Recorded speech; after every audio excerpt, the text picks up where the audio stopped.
Apple just admitted something about the iPhone Air that might surprise you. It probably won't last the whole day on its own.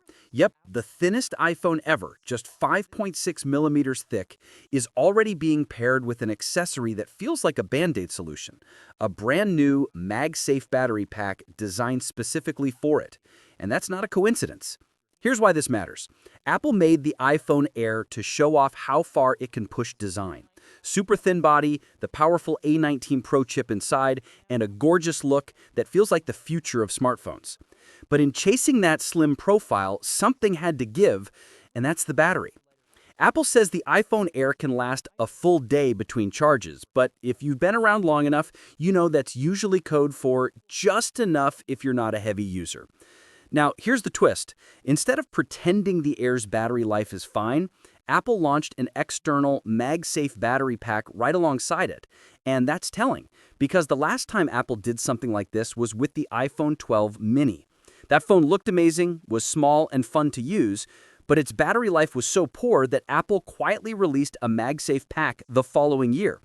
A lot of people suspected it was built for the mini first, even though it technically worked with every iPhone. Fast forward to 2025, and we're seeing history repeat itself. Apple's new MagSafe battery is only made for the iPhone Air. It doesn't even fit the iPhone 16 or iPhone 17. Try to attach it to one of those, and it just looks awkward. That basically confirms this accessory exists to cover up the Air's one big weakness. So what do you actually get with this new MagSafe pack? Quite a bit, at least on paper. It has a 3,149 milliamp hour capacity, more than double the original MagSafe battery from 2021, and Apple says it can give the iPhone Air up to 65% extra life. In practical terms, that means about 40 hours of video playback, which suddenly puts it on par with the iPhone 17 Pro Max. Not bad, right? But here's the catch. The iPhone Air itself also has a 3,149 milliamp hour battery. In other words, the pack is basically just a second iPhone Air battery strapped to the back. That's why the runtime almost doubles.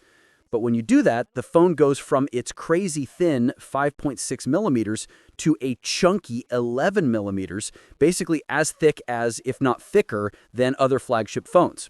At that point, the whole point of having an Air kind of disappears. And then there's the price.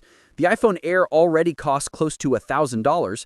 Add in the $99 MagSafe battery, and suddenly you're paying the same as you would for a full-fledged iPhone 17 Pro, except you now have a phone that needs an extra accessory just to keep up. It makes you wonder, are we really asking for thinner phones?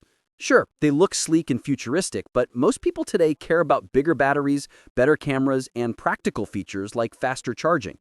The iPhone Air feels more like a proof of concept that Apple wanted to show off rather than a device designed for the everyday user. To be fair, there will definitely be fans who love the Air for its design.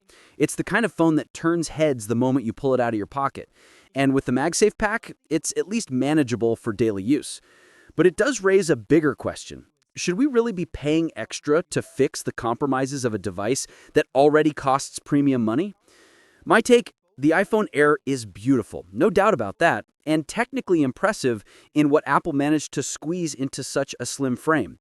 But if you care about practicality, long battery life without extra accessories, it's hard to justify, especially when, for the same price, you can get an iPhone 17 Pro that gives you power, battery, and features without compromise. At the end of the day, the iPhone Air feels like one of those devices that looks amazing on stage and in ads, but in the real world, it asks you to sacrifice too much for that thin profile. And the fact that Apple is already offering a battery pack alongside it shows they know it too. The real question is, would you actually want a phone this thin if it means relying on an accessory every day? Or would you rather stick with something thicker but more balanced? That's the decision Apple just put on the table. What's your thoughts on this? Let me know in the comments section. See you in the next video. Take care.